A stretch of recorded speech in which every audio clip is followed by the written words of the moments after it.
हरे कृष्ण प्रभु। हरे कृष्णा। नमो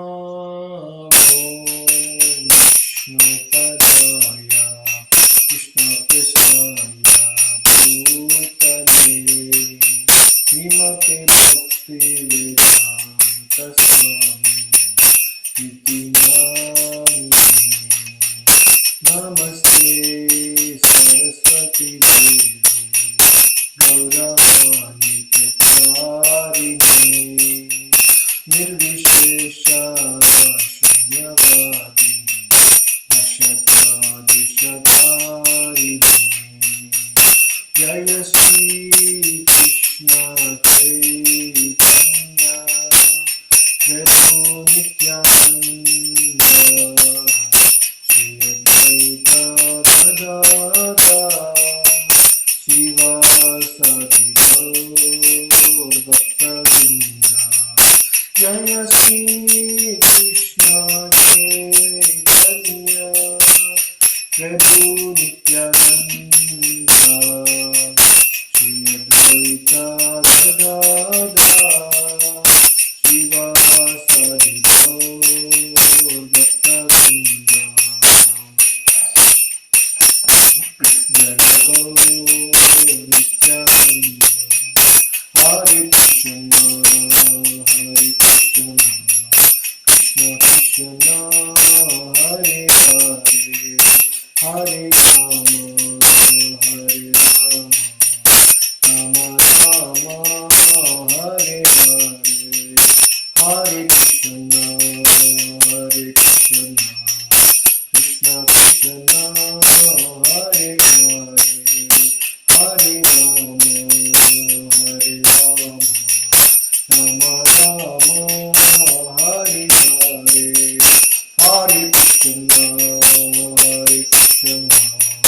कृष्ण कृष्ण हरे हरे हरे राम राम राम हरे हरे। हरे कृष्ण कृष्ण कृष्ण हरे हरे हरे राम राम राम हरे हरे। हरे कृष्ण कृष्ण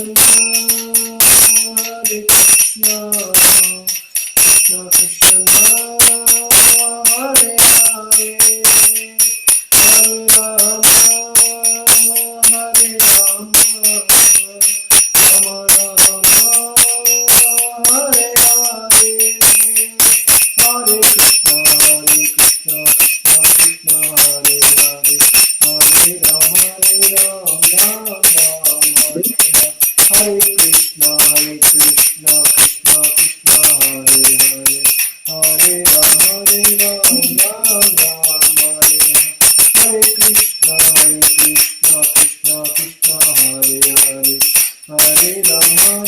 हरे कृष्ण कृष्ण कृष्ण हरे हरे हरे राम राम राम हरे। हरे कृष्ण कृष्ण कृष्ण हरे हरे हरे राम राम राम हरे हरे। हरे कृष्ण कृष्ण कृष्ण हरे हरे हरे राम राम राम हरे। हरे कृष्ण कृष्ण कृष्ण हरे हरे हरे राम राम हरे। कृष्ण हरे कृष्ण कृष्ण कृष्ण हरे हरे हरे राम हरे कृष्ण हरे हरे।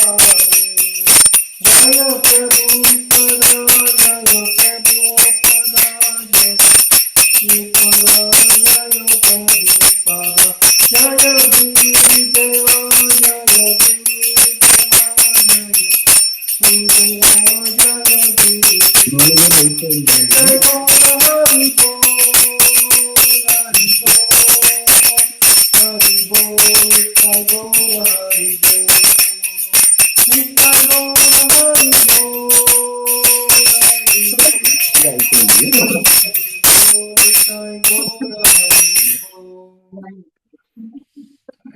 బ్రహ్మానందే. హరే కృష్ణ ప్రభుజీ. హరే కృష్ణ అండి. హరే కృష్ణ. కృష్ణ ప్రభుజీ. హరే కృష్ణ. హరే కృష్ణ. హరే కృష్ణ ప్రభుజీ. హరే కృష్ణ మాతాజీ. హరే కృష్ణ. వినపడుతుందా నా మాట మంచిగా? వినిపిస్తుంది ప్రభుజీ. ఓకే. హరే కృష్ణ ప్రభుజీ. హరే కృష్ణ. హరే కృష్ణ అండి.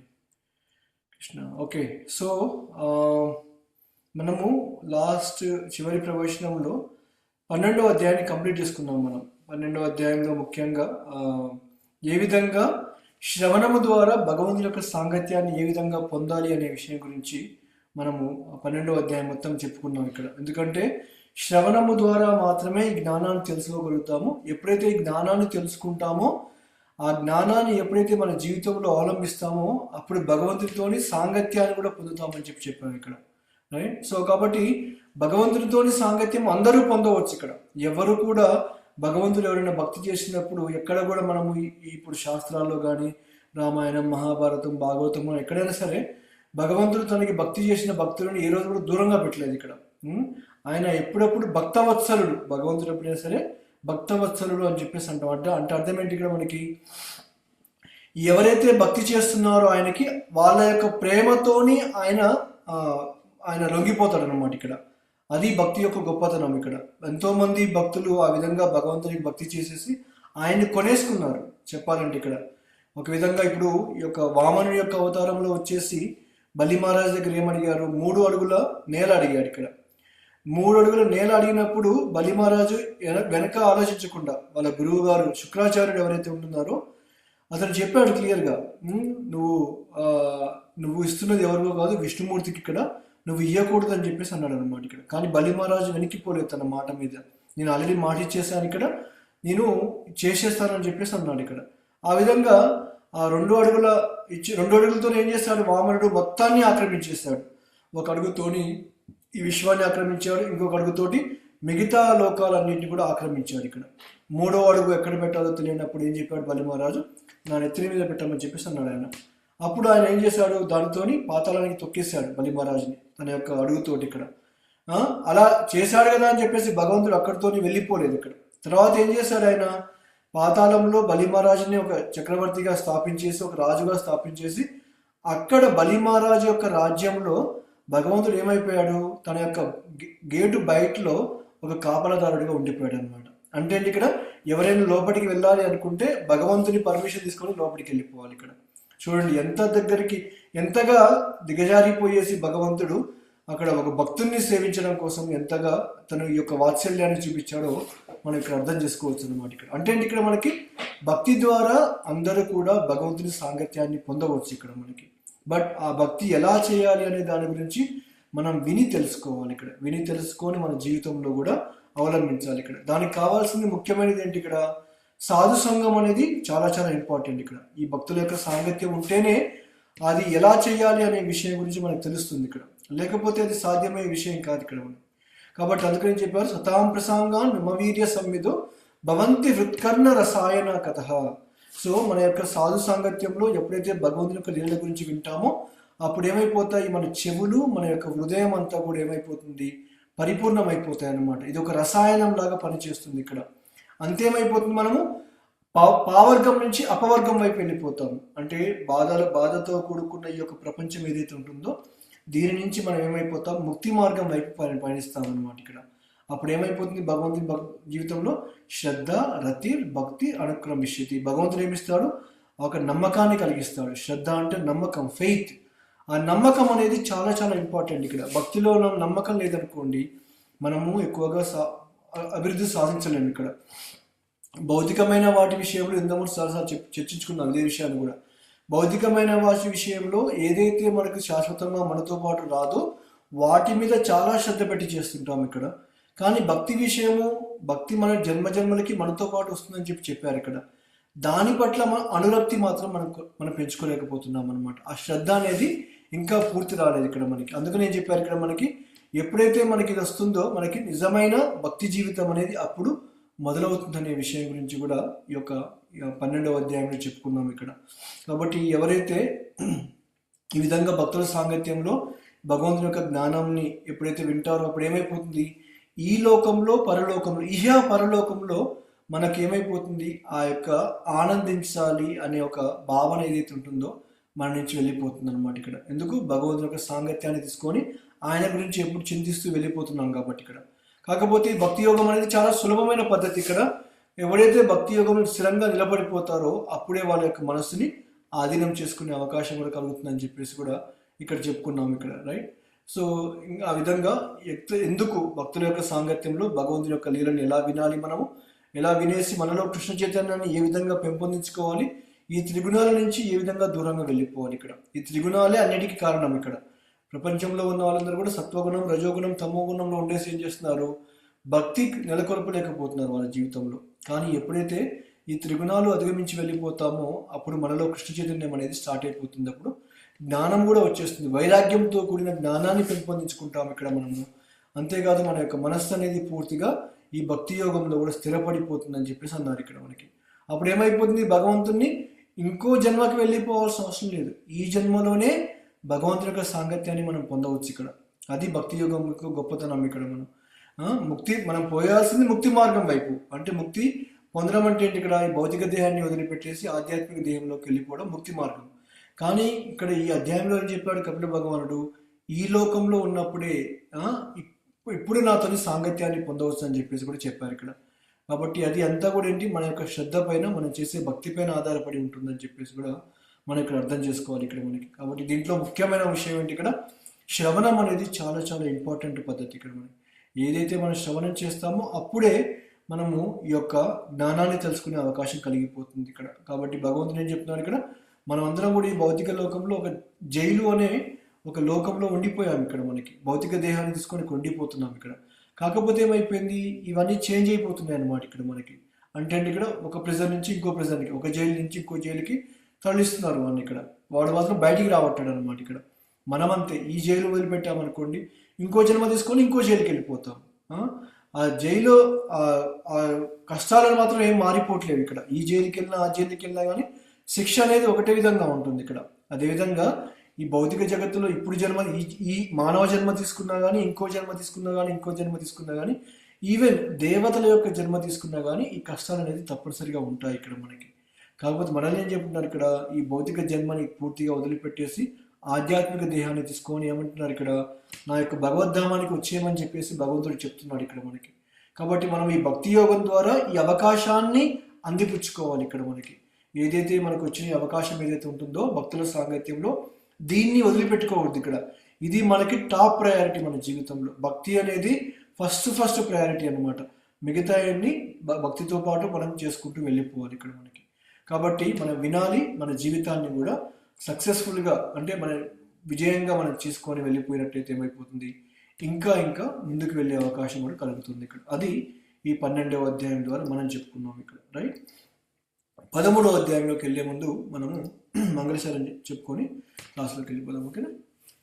ఓం అజ్ఞానతిమిరాంధస్య జ్ఞానాంజనాశలాకాయ చక్షురున్మిలితం యేన తస్మై శ్రీ గురవే నమః. శ్రీ చైతన్య మనోభీష్టం స్థాపితం యేన భూతలే స్వయం రూపా కదా మह्यं దదాతి స్వపదాంతికం. వందేహం శ్రీగురో శ్రీయుతపదకమలం శ్రీగురున్ వైష్ణవాంశ శ్రీరూపం సాగ్రజాతం సహగణా రఘునాథాన్వితం తం సజీవం సాద్వైతం సావధూతం పరిజన సహితం కృష్ణ చైతన్య దేవం శ్రీ రాధా కృష్ణ పాదాన్ సహగణా లలిత శ్రీ విశాఖాన్వితం శ. హే కృష్ణ కరుణా సింధు దీనబంధు జగత్పతే గోపేశ గోపికా కాంత రాధా కాంత నమోస్తుతే. తప్త కాంచన గౌరాంగీ రాధే వృందావనేశ్వరి వృషభానుసుతే దేవి ప్రణమామి హరిప్రియే. వాంఛాకల్పతరుభ్యశ్చ కృపా సింధుభ్యైవ చ పతితానాం పావనేభ్యో వైష్ణవేభ్యో నమో నమః. నమో ఓం విష్ణుపాదాయ కృష్ణపృష్ఠాయ భూతలే శ్రీమతే భక్తివేదాంత స్వామినితి నామినే. నమస్తే సారస్వతీ దేవే గౌరవాణి ప్రచారిణే నిర్విశేష శూన్యవాది పాశ్చాత్య దేశతారిణే. जय श्री कृष्ण चैतन्य प्रभु नित्यानंद श्री अद्वैत गदाधर श्रीवासादि गौर भक्तवृंद. हरे कृष्णा కృష్ణ కృష్ణ హరే హరే హరే రామ రామ రామ హరే హరే. హరే కృష్ణ. ఓకే, సో 12వ అధ్యాయం వచ్చి ఏం చెప్పుకున్నాము, భగవంతుడితోని శరణాగతి ఏ విధంగా పొందాలి అనేది 12వ అధ్యాయంలో తెలుసుకున్నాం. ఇక్కడ ఈ 13వ అధ్యాయంలో దేవావతి ఏమడుగుతుందంటే, ఈ యొక్క శరణాగతి వల్ల పరిపూర్ణమైన జ్ఞానాన్ని ఏ విధంగా నేను పొందగలుగుతానని చెప్పేసి అడుగుతున్నాను అనమాట. ఇక్కడ అంటే ఇక్కడ మనకి ఆ శరణాగతి అనేది చాలా చాలా ఇంపార్టెంట్. ఇక్కడ మనకి శరణాగతి లేకుండా మనం భగవంతునికి మనము అన్నీ వచ్చేయాలంటే కుదరదు ఇక్కడ మనకి, రైట్? ఆ భగవంతుని యొక్క పాద పద్మాలకి శరణాగతి పూర్తిగా పొందేసేయాలి. ఇక్కడ మారే కృష్ణ రాకేకే, రాకే కృష్ణ మారేకే అంటే ఇక్కడ కృష్ణుడు చంపాలి అనుకుంటే ఎవరు కూడా దాన్ని ఆపలేరు ఇక్కడ, కానీ కృష్ణుడు కాపాడాలి అనుకుంటే ఎవరు కూడా వాళ్ళని చంపలేరు అనమాట, రైట్? పాండవులు అలాంటి శరణాగతిని పాండవులు పొందారు ఇక్కడ మనం, రైట్? పాండవులు ఎంతో మంది ఎన్నో విధాలుగా చంపాలని చెప్పి కోరుకున్నారు ఇక్కడ, కానీ వాళ్ళు భగవంతునికి కృష్ణ భగవాను యొక్క శరణాగతి పొందారు కాబట్టి ఎన్ని ఆపదలు వచ్చినా కానీ ఏం చేశాడు భగవంతుడు, వాళ్ళని ఎల్లప్పుడూ కాపాడుతూ వెళ్ళిపోయాడు అనమాట. ఇక్కడ అది భక్తి యొక్క గొప్పతనం. ఈవెన్ భక్తులనే కాదు, అభక్తులైన రాక్షసులను కూడా భగవంతుడు శరణాగతి పొందినప్పుడు ఏం చేశాడు, వాళ్ళని క్షమించేశాడు. ఇక్కడ మనకి రామాయణంలో విభీషణుడు రావణాసురుడు యొక్క తమ్ముడు ఇక్కడ, కానీ అతను ఏం చేశాడు, వాళ్ళ అన్నగారు రావణుడు చేస్తున్న తప్పును తెలుసుకొని ఏం చేశాడు, అతను వచ్చేసి రాముడికి శరణాగతి పొందాడు. ఇక్కడ ఆ శరణాగతి పొందినప్పుడు అక్కడ ఉన్న వాళ్ళందరిని అడిగాడు రాముడు. ఇక్కడ మనకి సుగ్రీవుడు ఉన్నాడు, హనుమంతుడు ఉన్నాడు, ఇక్కడ జాంబవాన్ అందరూ ఉన్నారు. ఇక్కడ మీరేమంటారు, ఇక్కడ మీరు విభీషణుడు ఒక రాక్షస కులానికి చెందినవాడు, అతను ఇప్పుడు వచ్చి నాకు శరణాగతి పొందుతున్నాడు, ఇక్కడ నేను ఏం చేయమంటారు, ఇక్కడ తీసుకోవాలన్నా మన దాంట్లోకి ఆయన తీసుకోవాలా లేకపోతే ఏం చేయాలని చెప్పేసి అడుగుతాడు అనమాట. అప్పుడు సుగ్రీవుడు ఏమంటాడు, ఇక్కడ లేదు లేదు ఇతను కావాలని చెప్పి మన దగ్గరికి వచ్చాడు, మన సీక్రెట్లు మొత్తం తెలుసుకోవాలని చెప్పి వచ్చాడు, ఇక్కడికి వచ్చేసి రావణాసురుడికి చెందేసేసి మనల్ని ఓడించాలని చెప్పి వచ్చాడని చెప్పేసి సుగ్రీవుడు చెప్తాడు అనమాట. ఇక్కడ అంటే భగవంతుడికి తెలియదా, భగవంతుడికి మొత్తం తెలుసు ఆల్రెడీ. ఇక్కడ రామచంద్ర భగవానుడికి మొత్తము తెలుసు, అతను ఎందుకు వచ్చాడు ఏమిటనే విషయం గురించి తెలుసు, అయినా సరే ఏం చేస్తున్నాడు, భక్తుల దగ్గర నుంచి అడిగి తెలుసుకుంటున్నాడు అనమాట. ఇక్కడ ఈ శరణాగతి పొందాడు, మీరేమంటారని చెప్పేసి అన్నాడు. అప్పుడు రాముడు ఏమన్నాడు, ఇక్కడ హనుమంతుడిని అడిగాడు, ఇక్కడ నువ్వేమంటావు హనుమ, విభీషణుడు ఈ విధంగా శరణాగతి పొందాడు నువ్వేమంటావు అని చెప్పేసి అంటే, ఆల్రెడీ ఎప్పుడు హనుమంతుడు ఆల్రెడీ చూశాడు, ఎప్పుడైతే సీతమ్మ వారి జాడ కోసం వెళ్ళినప్పుడు లంకకి ఆ యొక్క రావణుడు ఉండే ప్రదేశానికి వెళ్ళిపోయాడు. అక్కడ వెళ్ళిపోయినప్పుడు ఎప్పుడైతే రావణాసురుడు హనుమంతుడిని బంధించేసేసి ఆ యొక్క సభలోకి తీసుకొచ్చేసి హనుమంతుడిని శిక్షిద్దామని చెప్పేసి అనుకున్నప్పుడు విభీషణుడు ఏమన్నాడు, ఇక్కడ ఇతను ఒక రాయబారిగా వచ్చాడు, ఇక్కడ రాయబారిని దూషించడం మంచిది కాదు అని చెప్పేసి రావణాసురుడికి చెప్తాడనమాట. ఇక్కడ అప్పుడే అర్థమైపోతుంది విభీషణుడు ఎలాంటి వాడు అనే విషయం గురించి అర్థమవుతుంది. ఇక్కడ అదొక్కటే కాదు, ఇంకా తర్వాత ఏమైపోతుంది, హనుమంతుడు ఇట్లా అన్ని ఇల్లు తిరుక్కుంటూ వెళ్ళిపోతున్నాడు. ఇక్కడ ఒక ఇంటి దగ్గరికి వెళ్ళేసరికి ఏమైపోతుంది, అక్కడ రామ అని అక్షరాలతోనే రాసి ఉంటుంది అనమాట. ఇక్కడ వాళ్ళ ఇంట్లో విభీషణుడి యొక్క ఇంట్లో రామ అని ఉంటుంది అనమాట. మిగతా ఎక్కడ లంకలో ఎక్కడ కూడా అది కనపడదు ఇక్కడ మనకి, రైట్?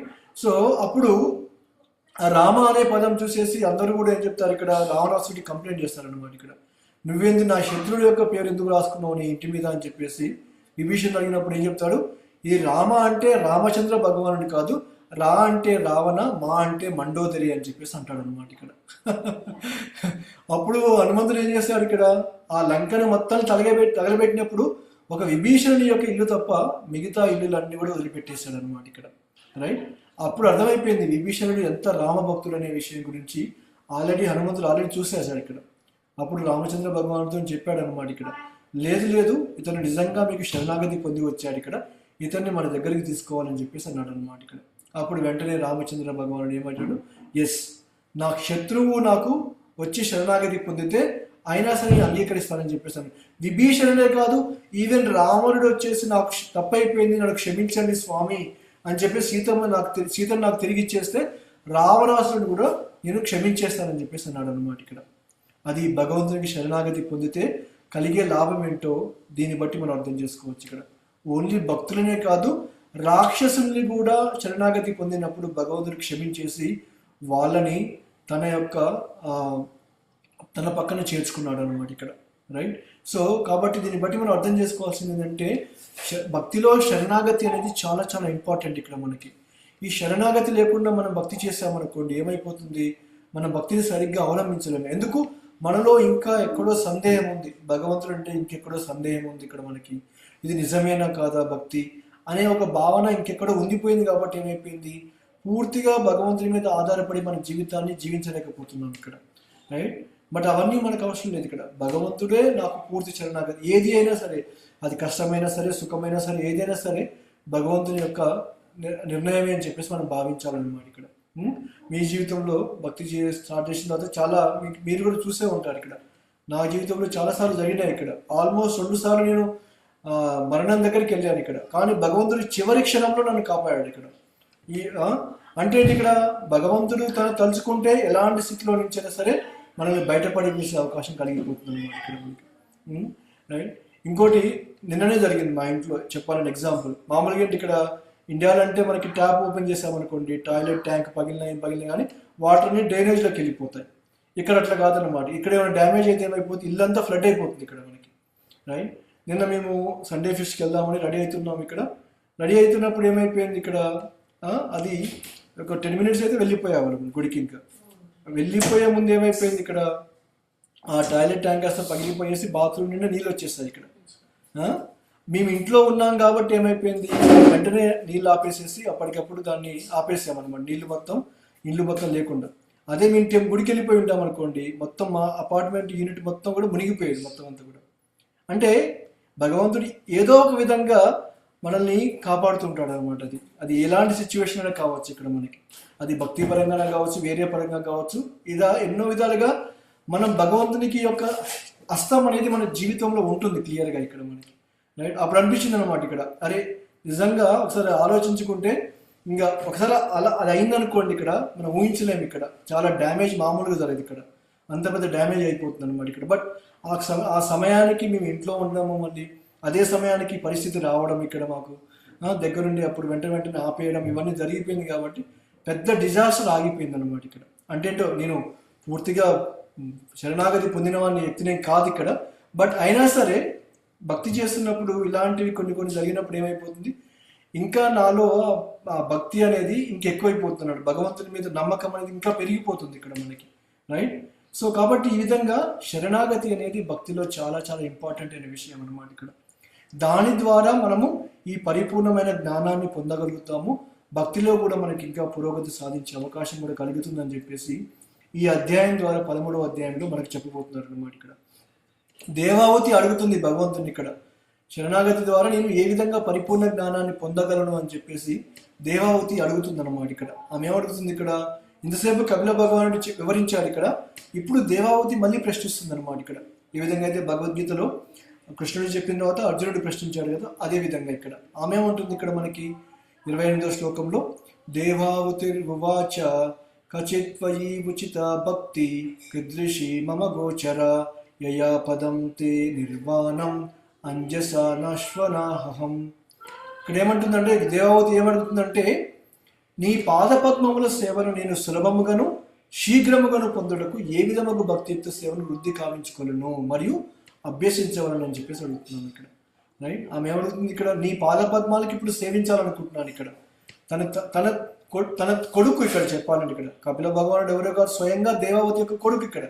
అయినా సరే ఆమె ఏమడుగుతుంది ఇక్కడ, ఒక తల్లిలాగా అడగట్లేదు ఇక్కడ. ఎప్పుడైతే మనం జ్ఞానం ఎవరి నుంచి అయితే తీసుకుంటున్నామో ఆ జ్ఞానం తీసుకున్నప్పుడు ఏంటి ఇక్కడ మనలో ఉన్న ఈ యొక్క బంధాలు ఏవైతే ఉంటాయో అవి దాటిపోతాయి అన్నమాట. అప్పుడు ఎక్కడికి వెళ్ళిపోతాము, గురువు స్థానంలోకి వెళ్ళిపోతాం. ఎవరి నుంచి అయితే మనం అడిగి తెలుసుకుందాం అనుకుంటున్నామో ఆ వ్యక్తి మన యొక్క ఇంట్లో వాళ్ళు కావచ్చు, ఎవరైనా కావచ్చు, బట్ గురువులాగా మనం భావించాలన్నమాట ఇక్కడ. దేవావతి ఇక్కడ అదే చేస్తుంది ఇక్కడ. ఆమె ఏమవుతుంది ఇక్కడ, నీ పాదపద్మాలకు సేవ చేసుకోవాలనుకుంటే నేను ఏ విధంగా సులభంగా శీఘ్రంగా పొందడానికి ఎలాంటి భక్తి నేను చేసుకోవాలని చెప్పేసి ఆమె అడుగుతుంది అనమాట ఇక్కడ. అదేవిధంగా ఎలాంటి భక్తిని నా జీవితంలో అభ్యసించాలి అని చెప్పేసి కూడా దేవావతి ఇక్కడ అడుగుతుంది అనమాట ఇక్కడ, రైట్. ఇది ఎగ్జాక్ట్లీ మనందరి ప్రశ్న కూడా ఇదే. మనం అడిగే ప్రశ్నని ఆల్రెడీ దేవావతి ఇక్కడ అడిగేస్తుంది ఇక్కడ. మనం అదే కోరుకుంటున్నాం, రైట్. మనం అదే ఏమనుకుంటున్నాం ఇక్కడ, భౌతిక ప్రపంచంలో ఉన్నాము, ఎన్నో ఇబ్బందులు కష్టాలు డిస్ట్రాక్షన్స్ చాలా ఉన్నాయి భౌతికంగా ఇక్కడ. అయినా సరే స్వామి నన్ను నీ పాద పద్మాలకి దగ్గరికి తీసుకెళ్ళిపో, అది ఏ విధంగా చేయాలని చెప్పేసి మనం కూడా అడుగుతున్నాం అనమాట. మనం అడిగే ప్రశ్న ఇక్కడ ఏం చేసింది, దేవావతి భగవంతుని అడిగేసింది అనమాట ఇక్కడ. ఎందుకంటే భగవంతుని యొక్క భక్తియుత సేవ నుంచి ఎవ్వరు కూడా నిషేధించబడలేదు. ఇక్కడ మీరు గమనించినట్లయితే ఇక్కడ కొన్ని సంఘాలకు వెళ్ళిపోయామనుకోండి, అక్కడ క్వాలిఫికేషన్స్ ఉంటాయి. ఇక్కడ నువ్వు ఇవన్నీ చేసావా, నువ్వు ఆ కులంలో పుట్టావా, ఈ మతంలో పుట్టావా, ఇవన్నీ చదువుకున్నావా, తర్వాతనే నీకు అర్హత ఇస్తానని చెప్పేసి అంటారు ఇక్కడ. కానీ కృష్ణ చైతన్యంలో అది ఏదీ లేదు ఇక్కడ. ఇప్పుడు మనం అందరం భక్తి చేస్తున్నాం ఇక్కడ, మనల్ని ఎవరు కూడా ఏ రోజు అడగలేదు ఇక్కడ, రైట్? నువ్వు ఏం చదువుకున్నావు ఇక్కడ, ఎక్కడి నుంచి వచ్చావు, నువ్వు ఏ కులంలో పుట్టావు, ఏ మతంలో పుట్టావు ఇక్కడ అని ఎవరు అడగలేదు ఇక్కడ. భక్తి చేయాలని చెప్పేసి మనకి ఆ యొక్క నిజమైన దృఢత్వం ఉంటే సరిపోతుంది మనకి ఈ భక్తిని ఎవరైనా ఆరంభించవచ్చు అనమాట ఇక్కడ. కాబట్టి స్త్రీలు కావచ్చు, శూద్రులు కావచ్చు, వైశ్యులు కావచ్చు, ఎవరైనా సరే భగవంతుని కనుక పూజించినట్లయితే ఆ భగవంతుని ధామానికి చేరుకోగలుగుతారని చెప్పేసి అంటున్నారు ఇక్కడ మనకి, రైట్? కాకపోతే ఏంటి ఇక్కడ మనకి ఇక వేరు రకాలైన భక్తితో సేవను మనం నేర్చుకోవాలంటే ఏం చేయాలి, ఆ యొక్క గురువు యొక్క కృపచేత మాత్రమే ఇది ఇవ్వబడుతుంది అనమాట ఇక్కడ మనకి, రైట్? ఇది భక్తిలత బీజం. ఇంతకుముందు చెప్పా కదా, మనది అనేది ఒక విత్తనాన్ని మనం భూమిలో నాటామనుకోండి, మనం ఏం చేస్తాము, అది పెరగడానికి రోజు నీళ్లు పోస్తాం. ఇక్కడ నీళ్లు పోసి అది పెరుగుతున్నప్పుడు దాని చుట్టుపక్కల కంచె వేసేసి దాన్ని సక్రమంగా కాపాడుకుంటూ వెళ్తామా లేదా ఇక్కడ మనకి? లేకపోతే ఏమైపోతుంది, పశువులు ఎన్నో వచ్చేసి నాశనం చేసేస్తాయి, లేకపోతే మిగతా వచ్చి అవి తినేస్తాయి అన్నమాట ఇక్కడ. అదేవిధంగా మనకి ఇచ్చిన ఈ యొక్క భక్తి జీవితం కూడా గురువు కృష్ణుని యొక్క కృప వల్లనే వచ్చిందనమాట ఇక్కడ. గురు కృష్ణ ప్రసాదే బాయ్ భక్తిలత బీజ్, రైట్? బ్రహ్మాండ భ్రమితే కోన భాగ్యవాన జీన గురు కృష్ణ ప్రసాదే బాయ్ భక్తిలత బీజ. మనం ఏమైపోయినాము, బ్రహ్మాండ భ్రమితే కోన, ఒక బ్రహ్మాండం నుంచి ఇంకో బ్రహ్మాండానికి, ఇంకో బ్రహ్మాండం నుంచి ఇంకో బ్రహ్మాండానికి ఏం చేస్తున్నాము, భ్రమిస్తూ వెళ్ళిపోతున్నాం అనమాట. బ్రహ్మాండ భ్రమితే కోన భాగ్యవాన జీన్. కానీ ఎవరైతే భాగ్యవంతుడైన జీవుడు ఎవరైతే ఉంటున్నారో అతనికి ఏమైపోతుందంట, గురు కృష్ణ ప్రసాదే బాయ్ భక్తిలత బీజ్ అంటున్నారు ఇక్కడ. గురువు కృష్ణుని యొక్క కృప వల్ల ఏమైపోతుందంట, ఆ భక్తిలత అనే బీజాన్ని మనకి ఇచ్చేస్తారంట ఇక్కడ మనకి, రైట్? మనం ఎన్నో బ్రహ్మాండాలు తిరిగి ఈ యొక్క భూలోకానికి వచ్చాము ఇక్కడ. మనం ఈ జన్మలో మనము భాగ్యవంతులము కాబట్టే ధనం లేకపోయినా పర్లేదు ఇక్కడ. మనం ఇక్కడ భాగ్యవంతులు ఏంటి ఇక్కడంటే డబ్బులు ఉంటేనే భాగ్యవంతులు అని చెప్పేసి అంటారు ఇక్కడ, లేకపోతే వాడు పేదరికుడు అని చెప్పేసి అంటారు. భక్తి జీవితంలో ఇది ఆపోజిట్. డబ్బులున్న వాడికి వాడిని పేదవాడు ఇక్కడ. భక్తి జీవితంలో డబ్బులు ఎక్కువ ఉన్న వాడికి వాడు పేదవాడు ఇక్కడ. ఎవరికైతే భక్తి ఉందో వాడు ధనవంతుడు అని చెప్పేసి అనుకోవాలి ఇక్కడ, రైట్? అలా ఎన్నో బ్రహ్మాండాలు తిరుక్కుంటూ పోయి ఈ భక్తి జీవితంలో ఇక్కడ ఈ కృష్ణ చైతన్యం ద్వారా భగవంతుడు ఏం చేస్తాడు, ఒక ప్రభుపాద వారిని మన జీవితంలోకి పంపించేసి ఈ భక్తిలత బీజాన్ని మనకి ఇచ్చేసాడు అనమాట ఇక్కడ, రైట్? సో మనము మాకు విత్తనాన్ని నాటితేనే ఎంత జాగ్రత్తగా చూసుకుంటాం, అది ఎంతకాలం ఉంటుందో మనకు తెలియదు ఇక్కడ. అలాంటిది ఈ భక్తిలత బీజాన్ని మనకి ఇచ్చినప్పుడు ఇంకా ఎంత జాగ్రత్తగా కాపాడుకోవాలి చెప్పండి దీన్ని ఇక్కడ. కాబట్టి గురువు యొక్క ఆధ్యాత్మిక యొక్క ఆచార్య యొక్క కృపచేతం ఏమైపోయింది, మనకి ఈ భక్తిలత బీజాన్ని ఇవ్వడం జరిగిపోయింది అనమాట ఇక్కడ మనకి. కాబట్టి అందుకనే ఏం చేయాలి ఇక్కడ, మనము ఈ భౌతిక ప్రకృతి యొక్క దుఃఖాల నుంచి విముక్తి పొందాలి అంటే ఏం చేయాలి, ఒక ఆధ్యాత్మిక ఆచార్యుడిని మనము ఆశ్రయించాలి ఇక్కడ మనకి, రైట్? సో విద్యా వినయ సంపన్నే బ్రాహ్మణే గవ్యస్థిని సునీచవ స్వపాకేచ పండిత సమదర్శన అని చెప్పేస్తున్నారు ఇక్కడ మనకి. మనము ఒక ఆధ్యాత్మిక ఆచార్యుని మనము ఆయన జిజ్ఞాసతోటి వినయంతో ఆశ్రయించాలన్నమాట ఇక్కడ మనకి, రైట్? మనకి ఏదో అన్నీ తెలుసు అని చెప్పేసి వెళ్ళిపోకూడదు. నాకు ఏమీ తెలియదు కాబట్టి మీరు జ్ఞానాన్ని చెప్పమని చెప్పేసి అలాంటి భావనతో వెళ్ళి మనం గురువు యొక్క శరణాగతి మనం పొందాలన్నమాట ఇక్కడ. అప్పుడు ఏమైపోతుంది, మనం ఎప్పుడైతే మనం చేస్తామో అప్పుడు గురువు మనకు జ్ఞానాన్ని మొత్తం ఇస్తాడనమాట ఇక్కడ. ఏ విధంగానైతే అర్జునుడు అంతసేపు మొదటి అధ్యాయం అంతా కూడా కృష్ణుడిని ఒక స్నేహితుడిలాగా లేకపోతే ఒక బంధువులాగా ఆలోచించి ఏం చేస్తాడు, ఊరికి అలా మాట్లాడుతూ వెళ్ళిపోయాడు ఇక్కడ. కానీ అన్ని ప్రశ్నలు వేసిన తర్వాత తనకి ఏం చేయాలో అర్థం కావట్లేదు ఇక్కడ. నేను అన్నీ చేసేసాను, ఏం చేశాను ఇక్కడ నాకు అర్థం కావట్లేదు కృష్ణ, ఇంతసేపు నీ స్నేహితుల్లాగా మాట్లాడాను ఇక్కడ, ఇప్పుడు నేను దీనివల్ల నాకు ప్రయోజనం ఏమి కలగట్లేదు ఇక్కడ. కాబట్టి అర్జునుడు ఏమన్నాడు ఇక్కడ, నువ్వు నాకు గురువులాగా మారిపోయేసి ఈ జ్ఞానాన్ని ఇవ్వమని చెప్పేసి అన్నాడు అనమాట ఇక్కడ మనకి, రైట్? ఏం చెప్పాడు, శిష్యస్థయం షాదిమాం త్వం ప్రపన్నం, నేను ఒక శిష్యుల్లాగా మారిపోయాను, నాకు ఈ జ్ఞానాన్ని వివరించమని చెప్పేసి అర్జునుడు కృష్ణుని ప్రార్థించడం జరిగిపోయింది ఇక్కడ మనకి, రైట్. ఇప్పుడు మనం మిత్రులు అన్నాం అనుకోండి, ఇక్కడ వాళ్ళతో ఎలాంటి సంభాషణ చేసుకోవచ్చు ఇక్కడ మనకి. కానీ ఆ సంభాషణను ఆధ్యాత్మిక ఆచార్యుని యొక్క సంభాషణలు రెండు ఒకటే విధంగా ఉండకూడదు ఇక్కడ. ఒక ఆధ్యాత్మిక ఆచార్యుని సమీపించినప్పుడు అనుకువ మనలో ఉండాలి ఇక్కడ మనకి, రైట్.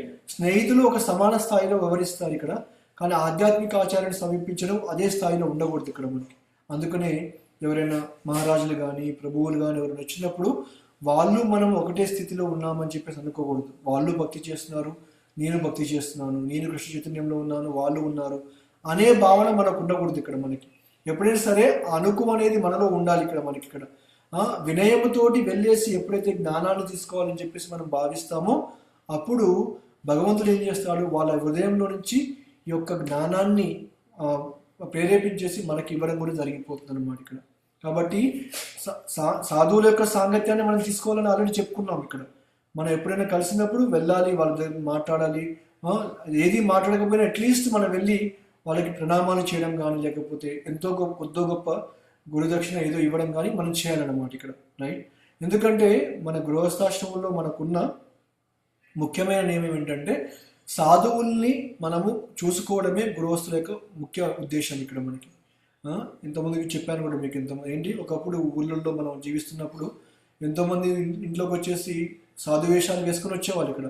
వాళ్ళు సాధువులు కాకపోయినా ఏం చేసేవాళ్ళు ఇక్కడ, ఆ గృహస్థుని యొక్క ధర్మం లాగా ఎంతో కొంత వాళ్ళకు తోచినంతలో ఒక రైస్ లేకపోతే బియ్యమో లేకపోతే కూరనో అన్నమో ఏదో ఒకటి పట్టి పంపించేవాళ్ళు అనమాట ఇక్కడ. ఎందుకు, అది మన యొక్క శాస్త్రాల్లో ఉంది ఆల్రెడీ ఇక్కడ మనకి.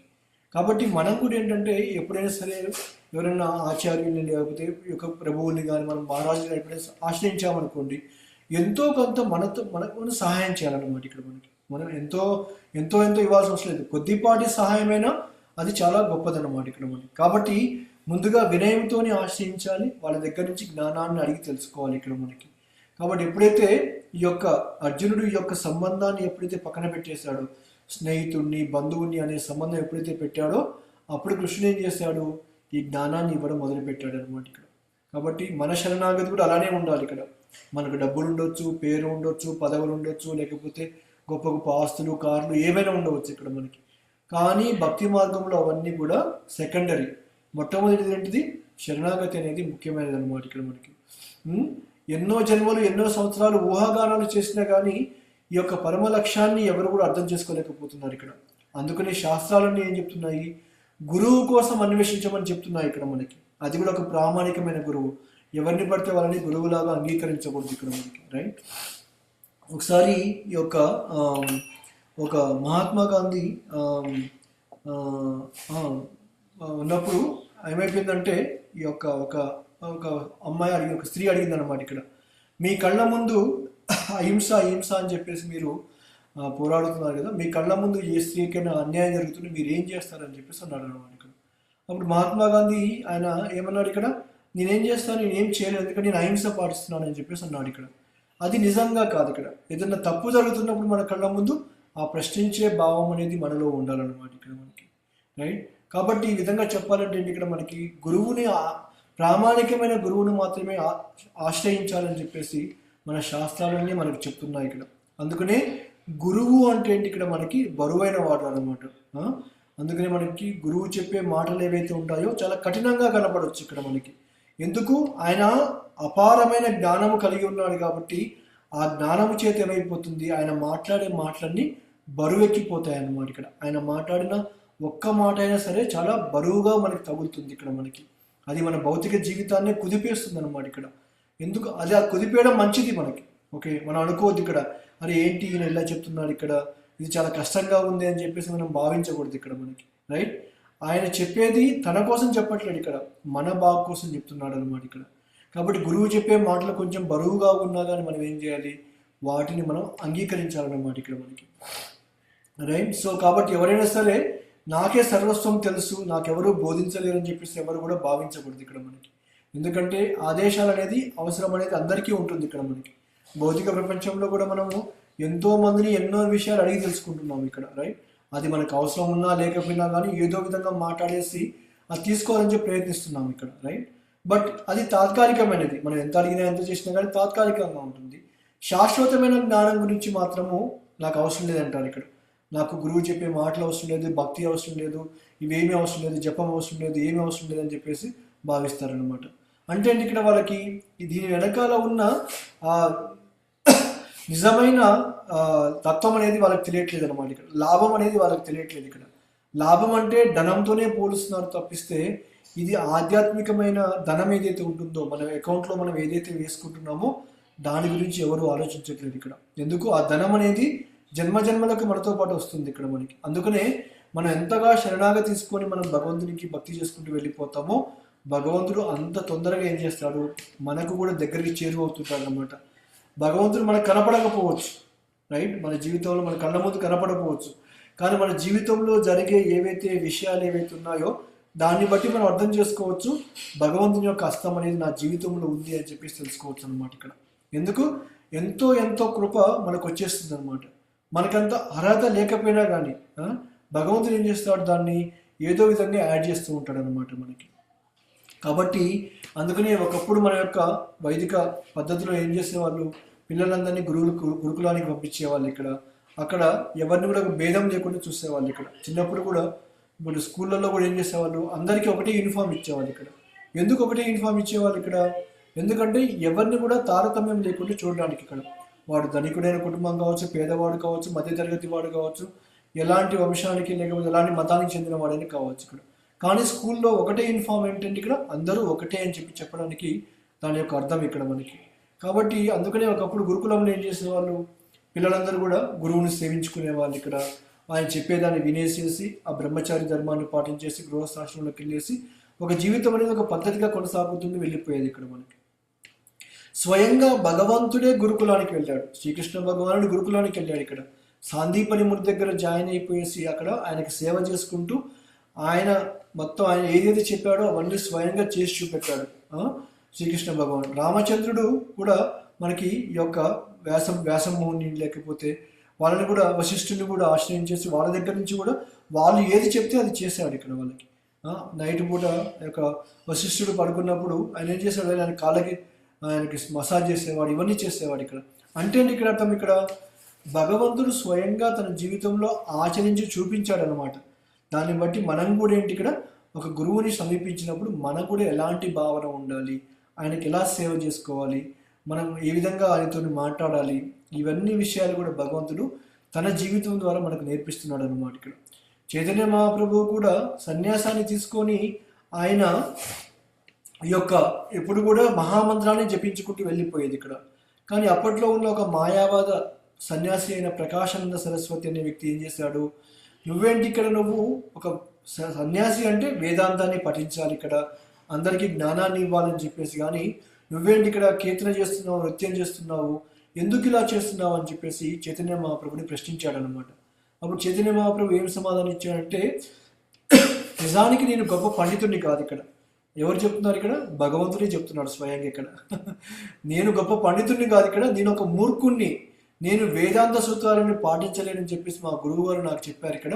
అందుకని ఏం చెప్పారు ఇక్కడ, నువ్వు హరే కృష్ణ మహామంత్రాన్ని మాత్రమే కీర్తించమని చెప్పి ఆదేశించారు. కాబట్టి ఏదైతే మా గురువు గారు నాకు చెప్పారో నేను అది చేస్తున్నానని చెప్పేసి చైతన్య మహాప్రభు స్వయంగా చెప్పాడు అన్నమాట ఇక్కడ మనకి. అంటే ఇక్కడ అర్థం ఏంటి, ఇక్కడ భగవంతుడే ఈ యొక్క అవతారం తీసుకొని, చైతన్య మహాప్రభు యొక్క అవతారం తీసుకొని తన యొక్క గురువు గారు చెప్పిన విషయాన్ని అవలంబించేసి తన జీవితంలో ఒక మూర్ఖుడిగా, నా గురువు గారు నన్ను ఒక మూర్ఖుడిలాగా భావించాడని చెప్పేసి అన్నాడు అనమాట. భగవంతుడు మూర్ఖుడు ఎలా అవుతాడని చెప్పండి ఇక్కడ. అయినా సరే ఒక మానవ జీవితం ఎలా ఉండాలి, ఒక శిష్యుడు ఒక ఆధ్యాత్మికంగా భక్తి చేసుకునే వ్యక్తి ఎలా ఉండాలి, ఆ వినమ్రత భావం కానీ లేకపోతే మన ప్రవర్తన కానీ భక్తిలో ఎలా ఉండాలి, వేద వాళ్ళకి మనం చేసినప్పుడు కానీ చెప్పేసి చైతన్య మహాప్రభు స్వయంగా చేసి చూపిస్తున్నాడు అనమాట ఇక్కడ మనకి. మనం గర్వించాల్సిన విషయాలు ఏం లేవు ఇక్కడ మనకి. మనం గర్వంగా పొందడానికి లేకపోతే కాదరికేసి తినడానికి ఇక్కడ ఏం భక్తిలో ఏమి లేదు ఇక్కడ మనకి. ఎందుకంటే మనం సాధించింది ఏం లేదు ఇక్కడ.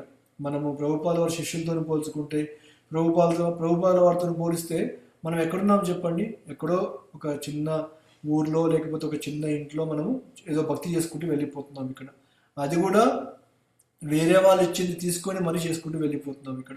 కానీ ప్రభుపాద వారి శిష్యులు వాళ్ళ జీవితాన్నే త్యాగం చేశారు ఉద్యమం కోసం ఇక్కడ. ప్రభుపాద వారు ఎక్కడికంటే అక్కడికి పంపించేశారు ఇక్కడికి. ఈ దేశం అంటే ఈ దేశం ఆ దేశం అని కాదు, ఏ దేశానికి వెళ్ళమంటే ఆ దేశానికి వెళ్ళేసి కృష్ణ చైతన్యాన్ని అన్ని చోట్ల ప్రచారం చేశారు ఇక్కడ వాళ్ళు. గొప్ప గొప్ప ఉన్నత కుటుంబాల్లో జన్మించేసి మిలియనియర్స్ అంటే కోటాను కోట్ల ఆస్తులున్నా కానీ అన్నీ కూడా పక్కన పెట్టేసి ప్రభుపాల వారి కోసం కృష్ణ చైతన్యంలోకి వచ్చేసి ఉద్యమాన్ని ప్రపంచమంతటా స్థాపించారన్నమాట ఇక్కడ. మనకి భారతదేశంలో ఒకప్పుడు ఇప్పుడంటే ఫెసిలిటీస్ ఉన్నాయి, ఏసీలు అన్నీ ఉన్నాయి, ఇప్పుడు హాట్ వాటర్ కోల్డ్ వాటర్ ఇవన్నీ ఉంటాయి. ఒకప్పుడు ఇవేమీ లేవు అనమాట ఇక్కడ. అయినా సరే వాళ్ళు అలాంటి కండిషన్స్లో వేడి ప్రదేశాలలో దోమలు కుడుతున్నా కానీ, మలేరియా డెంగ్యూ ఇలాంటి జ్వరాలు వచ్చినా కానీ, కామెర్లు వచ్చినా కానీ, ఏది వచ్చినా కానీ వాళ్ళు ఉద్యమం నుంచి మాత్రం పక్కకు వెళ్ళిపోలేదు ఇక్కడ. వాళ్ళ జీవితాన్ని ప్రభుపాల వారి కోసమే త్యాగం చేశారనమాట ఇక్కడ. అది వాళ్ళ యొక్క గొప్పతనం మనం ఇక్కడ. మనం అంతగా గొప్ప శరణాగతి మనం పొందలేము, మా ప్రభుపాల వారి శిష్యులాగంత శరణాగతి మనం పొందలేకపోయినా కానీ మనకున్న స్థితిలో కొద్దిపాటి శరణాగతి అయినా సరే మన జీవితంలో దాన్ని తీసుకోవాలి ఇక్కడ మనకి. అప్పుడు తప్పనిసరిగా భగవంతుని మన జీవితంలో తన యొక్క ప్రభావాన్ని కూడా చూపించే అవకాశం కూడా కలిగిపోతుంది ఇక్కడ మనకి. అందుకనే ఇప్పుడున్న కలియుగంలో జనులు గొప్ప విద్యావంతులు కారు, వాళ్ళు గొప్ప విద్యావంతులు అని చెప్పి అనుకుంటున్నారు కానీ వాళ్ళు నిజంగా విద్యావంతులు కారు ఇక్కడ. ఎవడు సంపాదించినా కానీ డబ్బులు దేనికోసమో వాడి పొట్టను నింపుకోవడం కోసమే వాళ్ళు చేస్తున్నారు ఇక్కడ, రైట్? కాబట్టి అందరూ పని చేసుకుంటూ వెళ్ళిపోతున్నారు ఇక్కడ మనకి. అందుకనే ఈ వేదాంత తత్వం అనేది ఏం చేస్తుంది, వేదాంత జ్ఞానం అనేది ఒక సాధారణ మానవుడిగా జీవించడానికో సాధారణ పండితుని కోసం నిర్దేశించేది కాదు ఇక్కడ మనకి. ఇక్కడ ఇది ఒక తత్వజ్ఞానం అన్నమాట. ఇక్కడ భగవంతుని తెలుసుకోవడం కోసమే ఈ మానవ జన్మ అనేది మనకి ఇవ్వడం జరిగిపోయింది ఇక్కడ మనకి. చైతన్య మహాప్రభు స్వయంగా దేవాది దేవుడు అయినప్పటికీ కూడా అన్నీ తెలిసినప్పుడు కూడా ఏం చేశాడు ఇక్కడ, ఒక సాధారణ మానవుడిగా ఇక్కడికి వచ్చేసి ఆయన తన జీవితాన్ని గడిపాడు అనమాట ఇక్కడ మనకి. అందుకే చాలామంది ఇక్కడ ఏం చేస్తున్నారు, ఇక్కడ మనకి ఈ శాస్త్రాలు నేర్చుకోవాలి, వేదాంత సూత్రాలు నేర్చుకోవాలని చాలామంది దాన్ని పఠించడానికి వెళ్ళిపోతున్నారు ఇక్కడ మనకి. కానీ వాళ్ళకి అర్థం కాని ఏంటంటే ఎన్ని శాస్త్రాలు పఠించినా ఏమి చేసినా కానీ ఇంకో జన్మ తీసుకోవాల్సిందే, మళ్ళీ మాయకు ప్రభావితం కావాలనే విషయం గురించి వాళ్ళకి అర్థం కావట్లేదు ఇక్కడ మనకి, రైట్? సో కాబట్టి ఇలాంటి కర్మలు చేసుకుంటూ ఈ యొక్క కర్మకాండ చేసుకుంటూ జీవితంలో వెళ్ళిపోతున్నారు. కాబట్టి ఏమైపోయింది, వాళ్ళు మానవ జన్మ నుంచి పతనం చెందేసి నీచమైన జన్మలోకి వెళ్ళిపోతున్నారు. ఒక చెట్టుగానో, ఒక పిల్లిగానో, ఒక కీటకంగానో, ఇంకో విధంగా వాళ్ళు ఏం చేస్తున్నారు, వీళ్ళు జన్మిస్తున్నారు అన్నమాట ఇక్కడ మనకి. అందుకని కొంతమంది ఏమంటారు ఇక్కడ, నేను ఇంకో జన్మలో కుక్కగా జన్మించినా కానీ ఉపయోగం ఏంటని చెప్పేసి అంటారు కొంతమంది ఇక్కడ. లేకపోతే ఈ ఇంకో జన్మ ఉంటుందో లేదో, కాబట్టి ఉన్నది ఒకటే జన్మ కాబట్టి ఎంజాయ్ చేసిపోతానని చెప్పేసి చాలామంది భావిస్తుంటారు అనమాట. ఎందుకు అలా మాట్లాడుతున్నారు, వాడు జ్ఞానంలో ఉన్నవాడు ఆ విధంగా మాట్లాడు. ఎప్పుడైతే ఒక వేదాంత జ్ఞానాన్ని ఎప్పుడైతే మనం తీసుకుంటామో, ఎప్పుడైతే సరిగ్గా వింటామో ఆ మాటలు ఎప్పుడు కూడా మనం మాట్లాడాలి. ఇక్కడ మనకు భయం వేస్తుంది, ఇక్కడ ఇంకో జన్మ తీసుకోవాలంటేనే భయం వేస్తుంది అనమాట ఇక్కడ. ఎందుకు, ఈ జన్మలో మనం పడే ఇబ్బందులు కానీ కష్టాలు కానీ చూసామనుకోండి, ఇది చాలా చాలా బాధాకరమైన విషయం అనమాట అంతా. సో కాబట్టి ఇక్కడ ఏం చెప్తున్నారు చాలా మంది, సో కాబట్టి ఇక్కడ ఏం చెప్తున్నారంటే ఇక్కడ మనకి ఇంకో జన్మ కోసం ఎదురు చూడకుండా ఈ జన్మలోనే భగవంతునికి శరణాగతి పొందామని చెప్పేసి అంటున్నారు ఇక్కడ మనకి. కాబట్టి అతాతో బ్రహ్మ జిజ్ఞాస అంటే ఇక్కడ మనకి భగవంతుని యొక్క జ్ఞానాన్ని పొందడం కోసమే, ఈ పరబ్రహ్మాన్ని తెలుసుకోవడం కోసమే ఆ జిజ్ఞాస మనలో పెంపొందించుకోవాలి ఇక్కడ మనకి. ఇక్కడ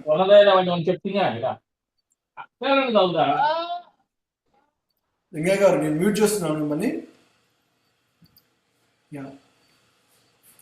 సో కాబట్టి ఇక్కడ ఏమైపోయింది, ఇక్కడ జనాలందరూ కూడా ఈ యొక్క అతాతో బ్రహ్మ జిజ్ఞాస గురించి తెలుసుకోకుండా ఏం చేస్తున్నారు, డబ్బులు సంపాదించుకోవాలి, ఎంజాయ్ చేయాలి అనే దానిపైన ఆసక్తి కనబరుస్తూ ఏం చేయకపోతున్నారు, మానవ జన్మ నుంచి పతనమై వెళ్ళిపోతున్నారు అనమాట. ఇక్కడ మానవ జీవితం అనేది మన నిజస్థితిని అర్థం చేసుకోవాలి.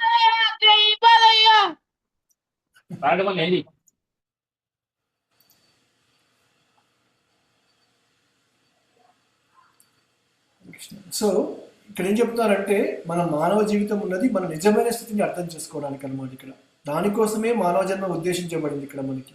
కాబట్టి భగవద్గీత, భాగవతం లాంటి గ్రంథాల నుంచి మనం ఈ ఉపదేశాలను మనం పొందాలి ఇక్కడ మనకి. భగవంతుని శ్రీకృష్ణుడిని అర్జునుడు ఏ విధంగా అయితే గురువుగా స్వీకరించేసి తన జీవితంలో చివరికి ఏమన్నాడు ఇక్కడ అర్జునుడు, ఇక్కడ అన్నీ వదిలి నాకు నష్టము అన్నీ పోయాయి, మోహము అన్నీ నా జీవితంలో చెల్లిపోయాయి ఇక్కడ. కాబట్టి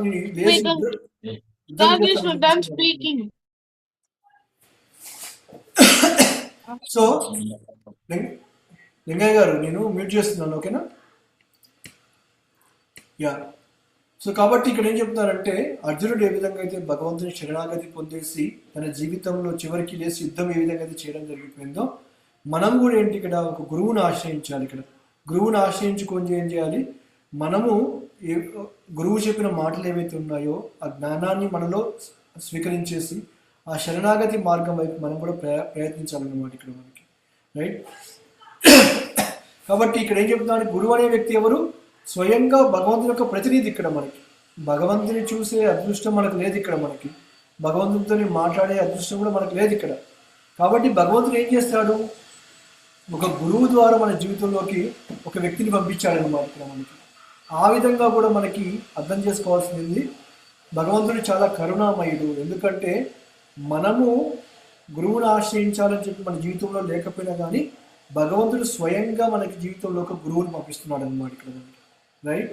సో కాబట్టి ఈ విధంగా ఈ భగవంతుని శరణాగతి ఎప్పుడైతే మనం పొందుతామో అంటే నేను గురువు అనే వ్యక్తి ఇంకోటి ఏంటి ఇక్కడ, నేను భగవంతుని అని ఎప్పుడు చెప్పాడు గురువు అనే వ్యక్తి ఇక్కడ, నేను భగవంతుని యొక్క ప్రతినిధిని అని చెప్పేసి అంటారు అన్నమాట ఇక్కడ. ఒకసారి మనకు మహారాజు కూడా చెప్తున్నారు ఇక్కడ ఏంటంటే, ప్రభుపాద వారు ఒక దేశానికి వెళ్ళినప్పుడు అక్కడ చెప్పారన్నమాట ఇక్కడ 4 రకాల వ్యక్తులు ఉంటారు ఇక్కడ, బ్రాహ్మణులు, క్షత్రియులు, శూద్రులు, వైశ్యులు 4 రకాల వ్యక్తులు ఉంటారని చెప్పేసి అన్నారు ఇక్కడ. అప్పుడు 4వ రకమైన శూద్రులు ఎవరైతే ఉంటున్నారో చాలా నీచమైన జాతి వాళ్ళు అని చెప్పేసి చెప్పడం జరిగింది అన్నమాట ఇక్కడ. దాంట్లోంచి ఒక వ్యక్తి స్టూడెంట్ లేసి ఏమడిగారంటే, అయితే మీ ఓన్లీ 4 రకాలు అయితే మరి మీరెవరు అని చెప్పేసి అడిగారు అన్నమాట. ఈ 4 మీరు ఎవరు అని చెప్పేసి ప్రభుపాద వారిని ప్రశ్నించారన్నమాట ఇక్కడ. అప్పుడు ప్రభుపాద వారు ఏం చెప్పారంటే, నేను 5th కేటగిరీకి చెందిన వాడిని, బ్రాహ్మణుని కాదు, వైశ్యుని కాదు, శూద్రుని కాదు, లేకపోతే క్షత్రియుని కాదు. ఇక్కడ నేను 5వ రకానికి చెందిన వాడిని. ఇక్కడ 5వ రకానికి చెందిన అంటే ఇక్కడ ఆ యొక్క నీచమైన జాతిలో ఎవరైతే ఉంటున్నారో, శూద్రుల కేటగిరీలో ఎవరైతే ఉంటున్నారో వాళ్ళకు సేవ చేసుకోవడానికి మాత్రమే నేను ఉన్నాను, అది నా యొక్క జీవితం అని చెప్పేసి అన్నారు అన్నమాట ఇక్కడ, రైట్. కాబట్టి అందుకనే భగవంతుని యొక్క భక్తులు ఎప్పుడు కూడా నేను భగవంతుని అయిపోయానని చెప్పి ఎప్పుడు చెప్పుకోరు ఇక్కడ మనకి. మనం చూస్తున్నాం చాలా మంది గురువులు సమాజంలో వస్తుంటారు, వెళ్ళిపోతుంటారు. ఇక్కడ వాళ్ళు ఉన్నప్పుడు ఏంటి, ఇక్కడ ఎంతసేపు ఉన్నా కానీ నేనే గురువుని అని చెప్పి చెప్పుకుంటారు, నేనే భగవంతుని అని చెప్పి మరి చెప్పుకుంటారు ఇక్కడ మనకి. భగవంతునికి మరణం ఉండదని చెప్పి తెలుసు, భగవంతునికి జన్మ ఉండదని చెప్పి తెలుసు ఇక్కడ. అలాంటప్పుడు మరి వాళ్ళు ఎందుకు చనిపోతున్నారు ఇక్కడ, ఎందుకు జన్మిస్తున్నారు అనే విషయం గురించి కూడా ఆలోచించాలి ఇక్కడ మనకి. కాబట్టి గురువు ఎప్పుడైనా సరే, ఆధ్యాత్మిక ఆచార్యుడు ఎప్పుడైనా సరే నేను భగవంతుని అని ఎప్పుడు చెప్పాడు ఇక్కడ, నేను భగవంతుని యొక్క ప్రతినిధి అని చెప్పి చెప్తాడు అన్నమాట ఇక్కడ. ఒకవేళ ఎవరైనా సరే నేనే భగవంతుని అని చెప్పాడు అనుకోండి, వాడు మోసం చేసిన వాడు అని చెప్పేసి అర్థం చేసుకోవాలి ఇక్కడ మనకి. అందుకనే భగవంతుడు ఏం చెప్పాడు భగవద్గీతలో, సర్వము నాకు సమర్పించేసి శరణాగతి వేయడమని చెప్పేసి అన్నాడు ఇక్కడ. సర్వధర్మాన్ని పరిత్యజ్య మామేకం శరణం వ్రజ, రైట్. అన్ని ధర్మాలు వదిలిపెట్టేసి నాకు శరణాగతి పొందమని చెప్పేసి శ్రీకృష్ణుడు స్వయంగా చెప్పాడు భగవద్గీతలో మనకి. కాబట్టి అలాంటి శ్రీకృష్ణుడి ప్రతినిధి కూడా అదే చెప్తున్నారు ఇక్కడ. ఆయన ఏం చెప్తారు ఇక్కడ, మీరందరూ అన్ని ధర్మాలు వదిలిపెట్టేసి భగవంతుని శరణాగతి పొందమని చెప్తారు ఇక్కడ. శ్రీకృష్ణుడేమో తనకు శరణాగతి పొందామని చెప్పాడు, శ్రీకృష్ణుని యొక్క ప్రతినిధి అయిన గురువు ఏం చెప్తాడు, కృష్ణుడికి శరణాగతి పొందమని చెప్పేసి అంటాడు ఇక్కడ. ఆ శరణాగతి ఎలా పొందాలి అనే జ్ఞానాన్ని నేను ఇస్తానని చెప్పేసి అంటాడు అన్నమాట ఇక్కడ. అది నిజమైన గురువు యొక్క లక్షణం ఇక్కడ మనకి, రైట్. ఇది పెద్ద అర్థం చేసుకోవడం పెద్ద కష్టమైన విషయం కాదు ఇక్కడ మనకి. భగవంతుని యొక్క ప్రతినిధులు ఎవరైనా కావచ్చు ఇక్కడ, ఎవరైతే జ్ఞానాన్ని 10 మందికి పంచుతున్నారో వాళ్ళందరూ కూడా భగవంతుని యొక్క ప్రతినిధులే ఇక్కడ మనకి, రైట్. ఎంతో ప్రభుపాల వారు రాకముందుకి ఇక్కడికి ఎంతో మంది స్వాములు, యోగులు ఎంతో మందికి వచ్చారు ఇక్కడ. ఎవరు కూడా శ్రీకృష్ణుని గురించి చెప్పలేదు కాబట్టి వాళ్ళకి సక్సెస్ రాలేదు ఇక్కడ. వాళ్ళు ఎందుకు విజయం సాధించలేకపోయారు వాళ్ళ యొక్క ప్రయత్నాల్లో ఇక్కడ. ఎంతసేపు ఉన్నా కానీ వాడి గురించి చెప్పుకున్నాడు, ఈ యోగము ఆ యోగము లేకపోతే అని చెప్పాడు తప్పిస్తే శ్రీకృష్ణ భగవాను గురించి ఎవరు చెప్పలేదు కాబట్టి వాళ్ళకి సక్సెస్ అనేది రాలేదు ఇక్కడ, ఈ విజయం అనేది రాలేదు ఇక్కడ.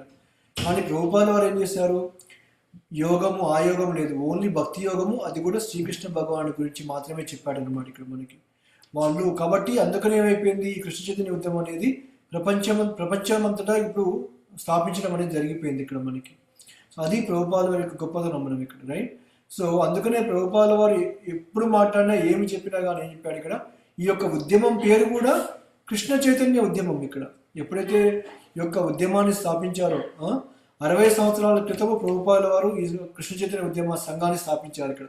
ఆ రోజు ఈ ఎస్టాబ్లిష్ చేసినప్పుడు, ఈ పేరు రిజిస్టర్ చేసినప్పుడు ఏం చెప్పారు ఇక్కడ ప్రభుపాద వారు? ఇది international society for Krishna consciousness అని చెప్పారు ఇక్కడ. కానీ వాళ్ళ శిష్యులు ఏం చెప్పారంటే, ప్రభుపాద వారు కృష్ణా కాన్షియస్నెస్ అంటే ఎవరికి అర్థం కాదు ఇక్కడ, కాబట్టి మీరు గాడ్ కాన్షియస్నెస్ అంటే మంచిదని చెప్పేసి వాళ్ళ యొక్క అభిప్రాయాన్ని చెప్పారనమాట ఇక్కడ. ఇప్పుడు ప్రభుపాద వారు ఏమన్నారంటే, గాడ్ అంటే ఎంతో మంది గాడ్లు ఉన్నారు ఇక్కడ. ఎవరు ఆ వ్యక్తి? ఎవరు? ఈ గాడ ఆ గాడ ఎవరు అడుగుతుంటారు ఇక్కడ మనకి, రైట్? కాబట్టి దేవుడు అంటే ఎంతో మంది దేవుళ్ళు ఉంటారు ఇక్కడ. కానీ నేను చెప్పేది మనం ఇక్కడ ఎస్టాబ్లిష్ దేని గురించి? భగవంతుని గురించి చెప్తున్నాం ఇక్కడ. భగవంతుడు ఒక్కడే. కాబట్టి అందుకని ఏం చెప్పాడు ప్రభుపాద వారు ఇక్కడ? International society for Krishna consciousness. అప్పుడు ఎక్కడ లేవు కృష్ణ చైతన్య సంఘాలు అనేది, ఎక్కడ లేవు ఇక్కడ. అమెరికాలో మొట్టమొదటి రెండు సెంటర్లు మాత్రమే ఉన్నాయి ఇక్కడ. కానీ ప్రభుపాద వారి యొక్క దూరదృష్టి చూడండి ఇక్కడ. 60 సంవత్సరాల క్రితమే ఆయన ఇదంతా చూసేశాడు ఇక్కడంతా కూడా. ఆచార్యుడు ఎప్పుడైనా సరే ముందు చూపు కలిగిన వాళ్ళు అనమాట వాళ్ళు ఇక్కడ. ముందు ఏం జరుగుతుందో కూడా వాళ్ళకి ఇప్పుడు తెలుసు ఇక్కడ. మనం ఏదైతే ఇప్పుడు చదువుతున్నామో ఈ పుస్తకాలన్నీ కూడా ఒకసారి ఆలోచించండి ఇక్కడ. 60 సంవత్సరాల క్రితం రచించినా కానీ ఇంకా అవి ఈ రోజు కూడా అవి మన జీవితంలో వాటిని మనం రిలేట్ చేసుకోవచ్చు అనమాట ఇక్కడ. అది నిజమైన ఆధ్యాత్మిక ఆచరణ యొక్క గొప్పతనం మనకి. కాబట్టి అందుకనే ప్రభుపాద వారు ఈ కృష్ణ చైతన్య సంఘాన్ని ఇచ్చింది ఎవరికి? మన కోసం ఇక్కడ. మనకెందుకు ఇచ్చారు ఇక్కడ? ఈ జ్ఞానాన్ని మీరు తీసుకొని ఏం చేస్తారంటే, మీరు ఈ యొక్క భగవంతునికి శరణాగతి పొందండి.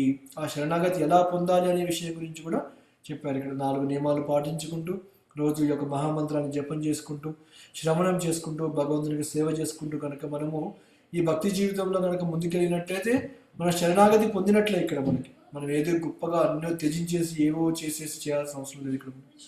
భక్తి అనేది చాలా సులభమైనది ఇక్కడ మనకి. కాబట్టి గురువు చెప్పిన జ్ఞానాన్ని తీసుకొని మన జీవితంలో అవలంబిస్తే ఈ శరణాగతి అనేది కష్టతరంగా ఉండదని చెప్పేసి కూడా మనం అర్థం చేసుకోవాలి ఇక్కడ. ఇది ఇక్కడ ఈ యొక్క దేవావతి మాత అడుగుతుంది ఇక్కడ. సో ఇంకా ఈ యొక్క శ్లోకాన్ని మనం రేపు కూడా చర్చించుకుంటూ ఇంకా ఏ విధంగా శరణాగతి పొందాలి అనే విషయం గురించి చెప్పుకుందాం. ఓకేనా? హరే కృష్ణ.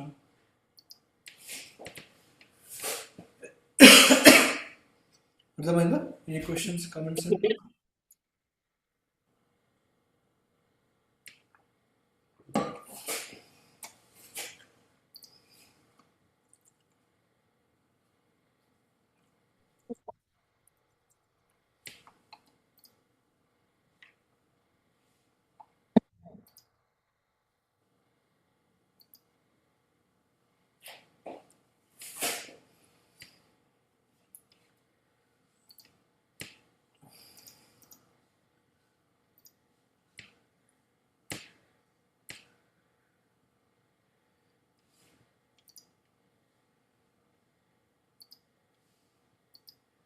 ఓకే. సో హరే కృష్ణ ప్రభు. హరే కృష్ణ. హరే కృష్ణ. అర్థమైంది ప్రభు. ఆ నమ్మకంతో ఉన్నాం కాబట్టి ముందుకెళ్తున్నాం ప్రభు. కాకపోతే మనం ఈ కాలంలో వేదాలు చదవలేము, అంత గుర్తు కూడా పెట్టుకోలేము ప్రభు. సో గురువుని ఆశ్రయించవలసిందే, గురు జ్ఞానాన్ని పొందవలసిందే. పొందితేనే మనం ఏమన్నా ముందుకెళ్ళగలుగుతాం ఆధ్యాత్మిక జ్ఞానంలోకి. ఇప్పుడు మీరు అన్నారు కదా, భౌతిక లాభాలు ఎంతసేపటికి లాభాల గురించి ఆలోచిస్తామన్నారు కదా. ఇప్పుడు మీ విషయంకి వచ్చేస్తే నా విషయంలో చాలా జరిగినాయి అవి. సో మీ విషయంలో అవి భౌతికంగా ఒకవేళ మీరు లేకుండా ఉంటే ఎంత నష్టం జరిగేది అనేది తెలుస్తుంది కదా. అట్లా మనం ఆలోచించుకోవాలి. డెఫినెట్ గా భగవంతుడి యొక్క హ్యాండ్ హస్తం ఆ విధంగా ఉందని చెప్పి అనుకోవాలి. అదే 6th సెన్స్ అనుకొని మనమే పెద్దగా ఫీల్ అవుతా ఉంటాం, మన భుజాలు మనం తట్టుకుని ఉంటాం. అది కాదు, భగవంతుడు మనం రిపీటెడ్ గా గుర్తు చేస్తుంటాడు, ఇది చేయొద్దు ఇది చేయొద్దు అని, లేకపోతే ఇది చెయ్యాలి. సో అదే అన్నమాట.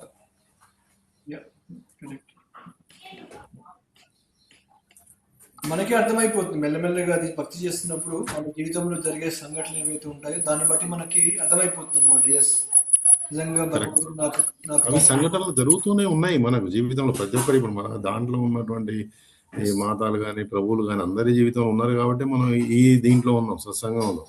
ఏదో ఒకటి జరుగుతుంది, ఎప్పుడో ఒకసారి జరుగుతుంది కాబట్టి ఆ నమ్మకంతో భగవంతునికి శరణాగతి తీసుకుని ముందుకెళ్తున్నాం. కాకపోతే మీరు అన్నట్టుగా ఏంటంటే భారీ ఎత్తున శరణాగతి మనం పూర్తిగా దాంట్లో లీనమైపోవట్లేము, ఎంతో కొంత తీసుకుంటున్నాం జ్ఞానం తీసుకొని.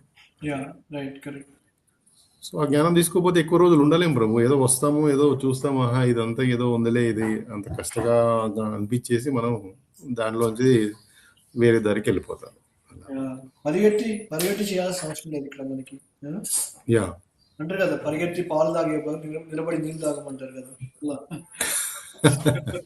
కరెక్ట్. సో ఎందుకంటే అదే ఇప్పుడు మనం భక్తి చేయాల్సిందే, ముక్తి పొందిన తర్వాత భక్తి చేయాలి, ఎప్పుడు భక్తి చేయాల్సిందే మనం. కరెక్ట్. దాని నుంచి మనం ఎటు పోలేము ఇక్కడ. గురువు అనేవారు బరువు అన్నారు, కుదుపు అనేది ఉన్న సరే అన్నారు కదా. ఆ కుదుపు అనేటువంటి ఇప్పుడు మనం జస్ట్ వాటర్ లో పోతున్నాం, ఒక మాన్యువల్ బోట్ లో కూర్చొని. ఒకసారి కుదుపు రాకపోతే మనం అలర్ట్ గా ఉండం, ఏదో మనం ఎంజాయ్ చేసుకుంటే అది పోతాం. ఒక దగ్గర పోయిన తర్వాత ప్రమాదం జరిగే ఛాన్స్ ఉంటుంది. లిటిల్ బిట్ కుదుపు వచ్చింది అనుకోండి, లోపల ఒక రకమైనటువంటి భయం, జాగ్రత్తగా ఉంటాం.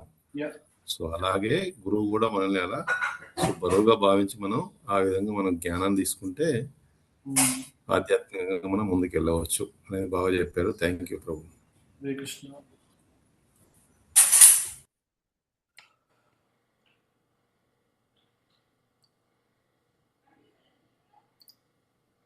హరే కృష్ణ ప్రభు. మాతాజీ. మామూలుగా కొంచెం విచిత్రం అనిపిస్తుంది ప్రభు. ఒక్కొక్కరు భక్తి చేసుకోవాలంటే ముందుకు రాలేకపోతున్నారు. ఒక్కొక్కరు చేసుకోవాలంటే ఇంట్లో కండిషన్స్ ఉంటున్నాయి.